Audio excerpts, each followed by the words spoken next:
There is a forgotten, unsettling tradition from the Victorian era. When a child passed away, grieving parents would sometimes commission a mourning doll. These dolls weren't just made to look like the deceased child. They were crafted using parts of them. Their real hair was woven into the doll's scalp. Their clothes were used to dress it. It was a way to keep the dead close. But what happens when you pour that much grief, trauma, and human essence into an inanimate object? Welcome to Prince of Darkness. Tonight, we explore the terrifying true account of the Carter family and a mysterious package that proves some things from the past refuse to stay buried. It started on a cold autumn evening in the small town of Ravenwood. 12-year-old Emily Carter received a package with no return address. It was an antique wooden crate, smelling faintly of damp earth and old perfume. Inside, nestled in decaying velvet, was a porcelain doll. It was breathtakingly realistic.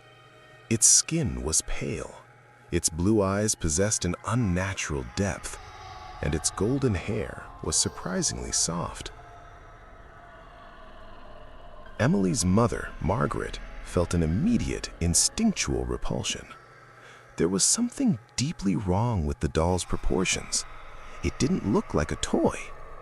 It looked like a corpse trapped in porcelain.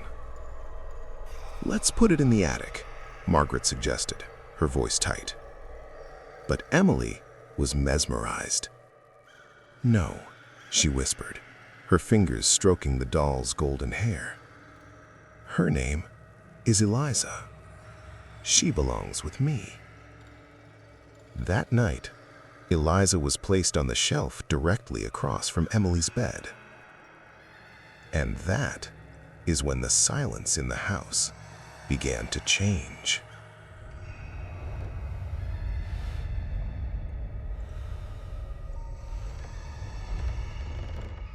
At first, it was just the feeling of being watched. Margaret would walk past her daughter's room and feel a heavy, suffocating weight in the air. Then came the morning discoveries. The doll was never where Emily left it. Sometimes it was sitting at the desk, facing the door. Sometimes it was on the floor, its delicate porcelain hands reaching toward the bed.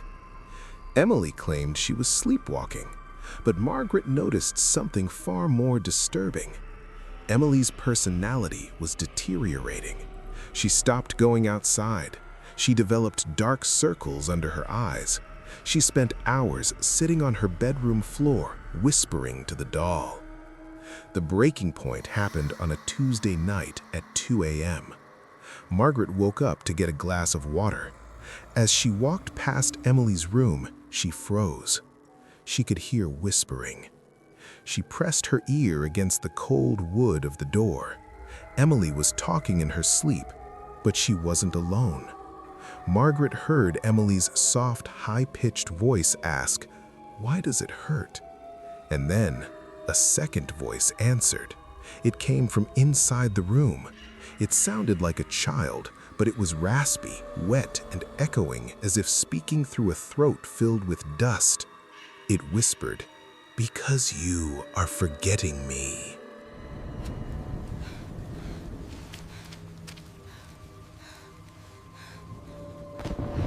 Panic consumed Margaret. She didn't wait for the morning. She burst into the room. Emily was fast asleep in her bed, shivering. Sitting on the pillow right next to Emily's face, staring directly at the door, was the doll.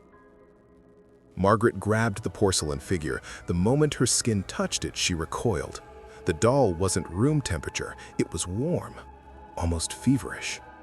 Ignoring Emily's sudden, hysterical screams to stop, Margaret dragged the doll out to the backyard, grabbed a heavy iron shovel from the shed, and threw the doll onto the concrete patio.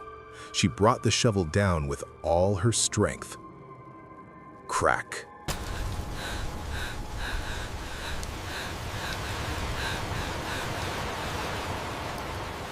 The porcelain head shattered into dozens of pieces, but there was no hollow space inside.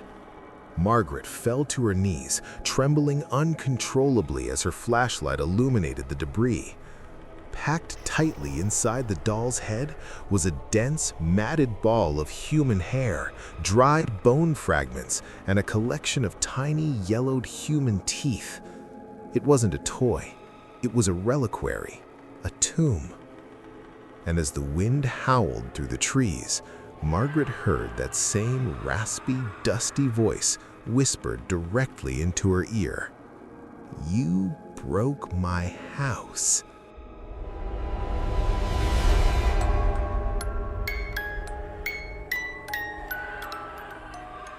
The Carter family abandoned the house the very next morning.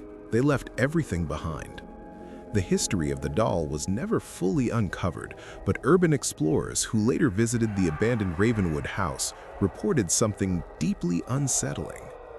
The pieces of the shattered porcelain were still on the back patio, but the hair and the teeth were gone. If you enjoyed tonight's descent into the dark, hit that like button and subscribe to Prince of Darkness. Ring the notification bell so you never miss a new nightmare. And a word of advice, if you ever find an antique doll with eyes that look just a little too real, leave it in the dark where it belongs. Good night.